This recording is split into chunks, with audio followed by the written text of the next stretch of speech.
കർണാടകയിൽ 6ാം ക്ലാസ്സുകാരിയെ വിൽപ്പനയ്ക്ക് വെച്ച സംഘം പിടിയിൽ. വാട്സാപ്പ് വഴി 20 ലക്ഷം രൂപയ്ക്കാണ് സംഘം വിൽപ്പന നടത്താൻ ശ്രമിച്ചത്. ശോഭ, സുഹൃത്ത് തുളസികുമാർ എന്നിവരാണ് പിടിയിലായത്. അർച്ചന രവീന്ദ്രൻ നമുക്കൊപ്പം. അർച്ചന രവീന്ദ്രൻ, ഞെട്ടിക്കുന്ന വിവരമാണല്ലോ. എന്താണ് അവർ ചെയ്തത്?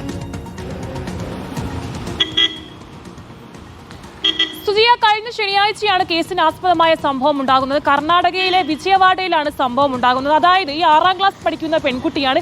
ഈ പെൺകുട്ടി ആദ്യമായിട്ട് ആർത്തവമാകുന്നു. ഈ ആർത്തവ സമയത്ത് മറ്റൊരാളുമായി ലൈംഗിക ബന്ധത്തിൽ ഏർപ്പെടുന്ന സമയത്ത് രോഗമുക്തി ഉണ്ടാകുമെന്ന കാര്യം പറഞ്ഞാണ് അത്തരത്തിൽ അവർ തെറ്റിദ്ധരിപ്പിച്ചാണ് ഈ സംഘം ഈ ഒരു വാഗ്ദാനം നടത്തുന്നത്. വാട്സപ്പിലൂടെയാണ് വാഗ്ദാനം നടക്കുന്നത്. ഏകദേശം 20 ലക്ഷം രൂപയാണ് വില ഈ പെൺകുട്ടിക്ക് നിശ്ചയിച്ചിരിക്കുന്നത്. എന്തായാലും ഇപ്പോൾ ആ രണ്ടുപേരും പോലീസിന്റെ പിടിയിലായിരിക്കുന്നു. അതായത് ഈ വിജയവാഡയിലുള്ള ഒരു സന്നദ്ധ സംഘമാണ് ഇത്തരത്തിൽ പ്രതികളിലേക്ക് എത്താനുള്ള, അല്ലെങ്കിൽ ആ ഒരു പ്രതികളെ കണ്ടെത്താനുള്ള പ്രധാനപ്പെട്ട കാരണം. അതായത് മറ്റൊരു സംഘവുമായി ഇവർ ഏർപ്പെടുന്നത്, അതായത് ഇത്തരത്തിലൊരു വില നിശ്ചയിക്കുന്ന കാര്യം ഇവർ അറിഞ്ഞതുകൊണ്ട് തന്നെ അത്തരത്തിലൊരു അന്വേഷണം നടക്കുന്ന സമയത്താണ് ഈ ഒരു സംഭവം ഇവർക്ക് മനസ്സിലാകുന്നു. എന്തായാലും ഇപ്പോൾ സംഭവത്തിൽ രണ്ട് പ്രതികൾ, അതായത് ശോഭയും സുഹൃത്ത് തുളസികുമാറുമാണ് പിടിയിലായത്. ഈ ശോഭ ഈ ഒരു പോലീസ് അന്വേഷണത്തിലൂടെ കണ്ടെത്തിയ സംഭവം എന്താണെന്ന് വെച്ചാൽ, ഈ ഒരു ശോഭ എന്ന് പറയുന്ന ആൾ തികച്ചും ഒരു തട്ടിപ്പ് നടത്തുന്ന ഒരു സ്ത്രീയാണ്. അത്തരത്തിലൊരു മകൾ, ഈ ഒരു മകൾ എന്ന് ആദ്യഘട്ടത്തിൽ മകൾ എന്ന് പറഞ്ഞുകൊണ്ടാണ് അത്തരത്തിൽ ആ ഒരു ആളുകളുമായി സംബന്ധിക്കുന്നത്. എന്നാൽ മകളല്ല, പിന്നീട് അതൊരു ബന്ധുവാണെന്ന് പറഞ്ഞു. അത്തരത്തിൽ നിരന്തരം തെറ്റിദ്ധരിപ്പിച്ചുകൊണ്ടാണ് അത്തരത്തിൽ ഒരു തട്ടിപ്പ് നടത്തുമെന്ന കാര്യമാണ് ഇപ്പോൾ മനസ്സിലാക്കാൻ സാധിക്കുന്നത്.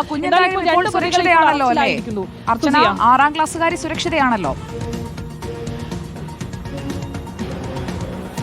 സുജിയെ, തീർച്ചയായും 6ാം ക്ലാസ്സുകാരി സുരക്ഷിതരായി തന്നെ നിൽക്കുന്നു. ഇപ്പോൾ വേറെ പ്രശ്നങ്ങളൊന്നുമില്ല. ഇപ്പോൾ എന്തായാലും വാട്സപ്പിലൂടെ ഉണ്ടായ ഇത്തരത്തിലുള്ള തട്ടിപ്പിൽ വാട്സാപ്പിലൂടെ വിൽപ്പനയ്ക്ക് വെച്ച 2 അംഗ സംഘം ഇപ്പോൾ പിടിയിലായിരിക്കുന്നു എന്നുള്ളതാണ് അർച്ചന പങ്കുവയ്ക്കുന്ന അപ്ഡേറ്റ്.